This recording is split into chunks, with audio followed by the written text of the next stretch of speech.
1947 में हमें आज़ादी तो मिली, लेकिन उस आज़ादी की कीमत सिर्फ एक लकीर खींचने से अदा नहीं हुई थी। उस आज़ादी के पीछे तकरीबन 90 साल की एक ऐसी जद्दोजहद छुपी थी जिसमें लाखों जिंदगियां बदल गई, खून बहा, बस्तियां उजड़ी, खानदान बिछड़ गए और आखिरकार बरसगीर दो हिस्सों में तकसीम हो गया। लेकिन इतनी बड़ी हिस्टोरिकल जर्नी को सिर्फ एक वीडियो में बयान करना मुमकिन न था, इसीलिए हम इस पूरे सफर को एपिसोड वाइज बयान करेंगे। एक ऐसी हिस्टोरिकल सीरीज जिसमें हम जानेंगे कि आज़ादी की ये जंग कहां से शुरू हुई, किन कुर्बानियों से गुजरी, कौन से सियासी मोड़ आए और कैसे एक तवील जद्दोजहद के बाद बरसगीर का नक्शा हमेशा के लिए बदल गया। क्योंकि इस कहानी की शुरुआत 1947 से नहीं होती, बल्कि इसका आगाज होता है 1857 की बगावत से, वो छोटी सी चिंगारी जिसने ब्रिटिश राज को हिला दिया था। फिर उसके बाद अंग्रेजों की ब्राउन पॉलिसी, बंगाल के 2 टुकड़े, जिनाह के 14 नुकात, गांधी का सॉल्ट मार्च, भगत सिंह की कुर्बानी और आखिरकार पाकिस्तान और भारत का अलग होना। अगर आप वाकई उस आज़ादी की कीमत जानना चाहते हैं तो चैनल को सब्सक्राइब कर लें और इस सीरीज के आखिर तक हमारे साथ जुड़े रहें।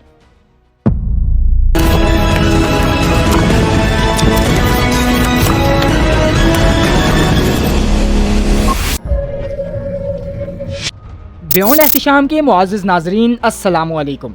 दोस्तों, उस बगावत से इस कहानी को शुरू करते हैं जिसे सिपाही म्यूटिनी भी कहा जाता है। 1857 तक ब्रिटिश ईस्ट इंडिया कंपनी की फौज में तकरीबन 3 लाख हिंदुस्तानी सिपाही शामिल हो चुके थे।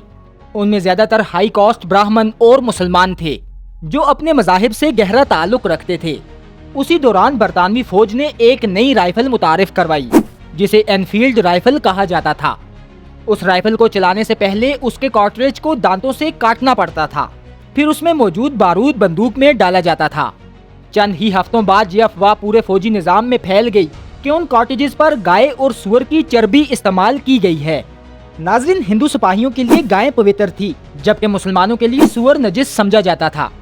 हिंदुस्तानी सिपाहियों ने उन कार्ट्रिजेस को इस्तेमाल करने से इनकार कर दिया, लेकिन हकीकत ये थी कि ये सिर्फ एक चिंगारी थी। असल गुस्सा तो बरसों से बरतानवी जुल्म, नाइंसाफी और इम्तियाजी सलूक की वजह से जमा हो रहा था। आखिरकार मेरठ में हिंदुस्तानी सिपाहियों ने खुली बगावत कर दी। ये बगावत तेजी से दिल्ली, कानपुर, झांसी और दीगर इलाकों तक फैल गई। बहुत से लोग उसे पहली जंगे आज़ादी कहते हैं, लेकिन बाज़ मुअर्रिखीन उससे इख्तिलाफ करते हैं।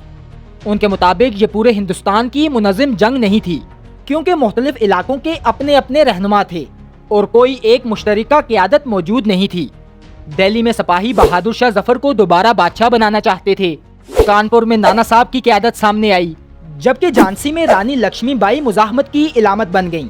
उसी वजह से ये बगावत मुत्तहिदा क़यादत से महरूम रही और बरतानवी हुकूमत ने चंद ही माह में उसे सख्ती से कुचल दिया। नाज़रीन, 1857 की बगावत को दबाने के बाद बरतानवी हुकूमत ने बागियों को सजा देने के साथ साथ पूरे हुकूमती निज़ाम को ही बदल दिया। बहादुर शाह जफर को गिरफ्तार करके रंगून जलावतन कर दिया गया और उनके साथ ही सदियों पर मुहीत मुगल सल्तनत का अमली खात्मा हो गया। अगले ही साल ब्रिटिश ईस्ट इंडिया कंपनी को भी खत्म कर दिया गया। अब हिंदुस्तान बराह रास्त बरतानवी क्राउन के ज़ेरे इंतजाम आ गया, यानी हिंदुस्तान पर हुक्मरानी का इख्तियार अब लंदन की पार्लियामेंट और बरतानवी हुकूमत के हाथ में था। तमाम बड़े फैसले, हाँ वो खारजा पॉलिसी से मुतालिक हों या दाखिली इंतजाम से, अब बरतानिया में किए जाने लगे और यूं हिंदुस्तान बाज़ाब्ता तौर पर बरतानिया की कॉलोनी बन गया। दोस्तों, 1857 के बाद बरतानवी हुकूमत ने अपनी गिरफ्त मजीद मजबूत करने के लिए मुख्तलिफ इक़दामात किए। पूरे हिंदुस्तान में रेलवे लाइनें बिछाई गईं, नहरें तामीर की गईं और कई तरक्याती मंसूबे शुरू किए गए। लेकिन उन मंसूबों का मकसद हिंदुस्तानियों की फलाह नहीं था। असल मकसद बरतानवी हुकूमत के मफादात का तहफ़्फ़ुज़, तजारत को आसान बनाना और अपनी हुक्मरानी को मजीद मुस्तहकम करना था। उसी दौरान हिंदुस्तान की मुकामी सनत को शदीद नुकसान पहुंचाया गया, खास तौर पर टेक्सटाइल की सनत, जो कभी दुनिया भर में मशहूर थी, बरतानवी माशी पॉलिसियों का सबसे बड़ा निशाना बनी। हिंदुस्तान से हाम कपास इंग्लैंड भेजी जाती, वहाँ मशीनों में कपड़ा तैयार किया जाता और फिर वही कपड़ा वापस हिंदुस्तान ला के महंगे दामों फरोख्त किया जाता। यानी हिंदुस्तान अपनी ही पैदा की हुई कपास से तैयार होने वाला कपड़ा दोबारा खरीदने पर मजबूर था। उसके बाद बरतानवी हुकूमत ने हिंदुस्तान में एक नया ब्यूरोक्रेटिक निज़ाम मुतारिफ करवाया इंडियन सिविल सर्विसेज यानी ICS के इम्तहानात शुरू किए गए ताकि सरकारी अफसरान तैयार किए जा सकें, लेकिन उस निज़ाम में भी बराबरी मौजूद नहीं थी। 1922 तक ये इम्तहान सिर्फ लंदन में मुनाकिद होता था और एक आम हिंदुस्तानी के लिए लंदन जाकर इम्तहान देना तकरीबन नामुमकिन था।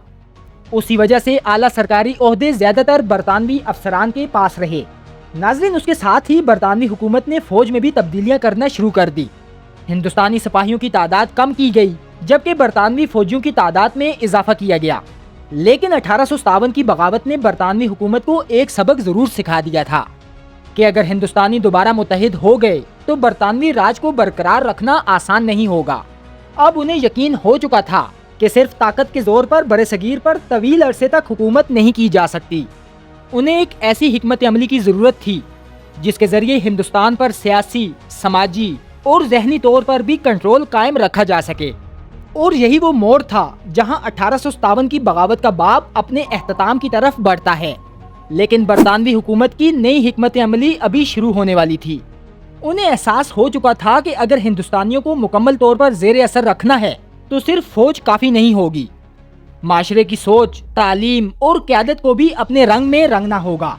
और यही सोच आगे चलकर बरतानवी हुकूमत की एक ऐसी पॉलिसी की बुनियाद बनी जिसने हिंदुस्तानी माशरे, तालीम और सियासत पर गहरे असरात छोड़े।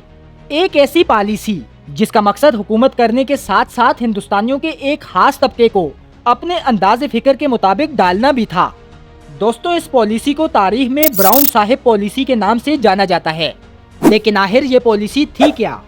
अंग्रेज़ों ने इसे क्यों मुतारिफ करवाया और कैसे इस पॉलिसी ने एक ऐसी नई तबकाती तकसीम को जन्म दिया जिसके असरात आने वाली दहाइयों तक महसूस किए गए?